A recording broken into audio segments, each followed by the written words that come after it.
I guess we got a lot of trouble still. You know, climate change is a big one, right? Climate change. A friend of mine's younger sister, she's all obsessed about climate change so much that she says, if you think climate change is a hoax, you are a Nazi. I'm like, isn't that crazy? How easy it is to be a Nazi now?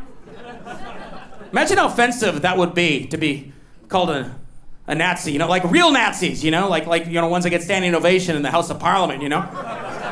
So like, this is how easy it is to like.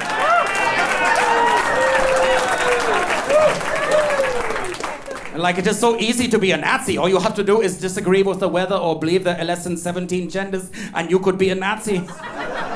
It wasn't always so easy. When I was young, it was hard to be a Nazi. We had to fly planes, we had to drive tanks, we had to go to Poland without a work visa.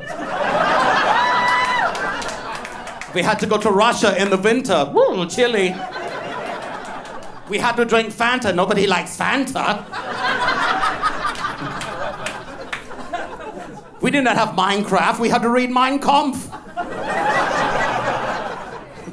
We didn't have video games. We didn't have social media. When we went to camp, we had to concentrate. Oh.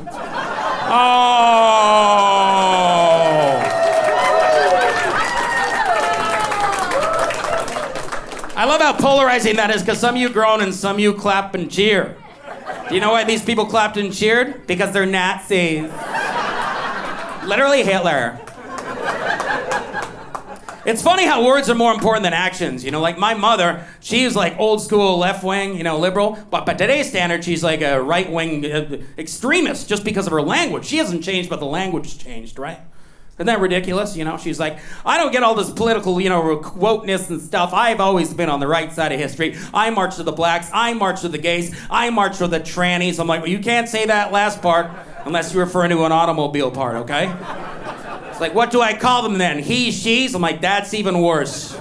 You call them they, thems. She's like, why do I have to call them they, thems? I'm like, because, mother, climate change.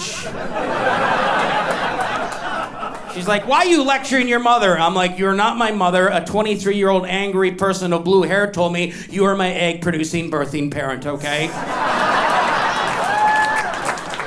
She's like, and what is your father? I'm like, he is a semen-donating, cisgendered person of non-menstruation. She's like, you don't need to lecture me. I was in labor with you for 33 hours. I'm like, that's because I didn't give you consent to give birth to me, okay? You should have canceled me. Now you're canceled.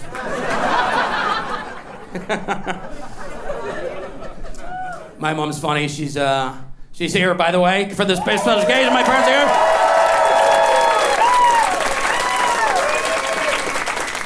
Love my parents to death. My mom's funny. She'll screw up the words of stuff. We'll talk about movies. She'll be like, I saw this great movie. It was a prison movie. It was called The Shankshaw Retribution. It had Morgan Freechild and Baskin Robbins.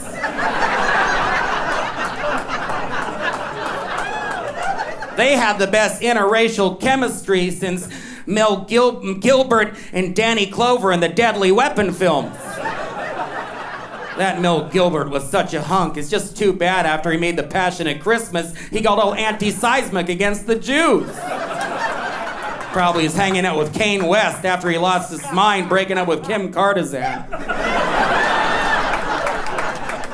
Then my dad will be like, it's Mel Gibson. She'll be like, don't you lecture me. I'm allowed to fantasize about Hollywood dreamboats if I gave you a hall pass to have a threesome with Selma Heimlich and Michelle Pfizer. Then you could let me fantasize about Mel Gilbert, George Clooney, and that Spaniard Antonio Barbados. I'll even go younger. I'm not ageist. Who's that Aquaman? Jason Momoa? I would drink that for lunch.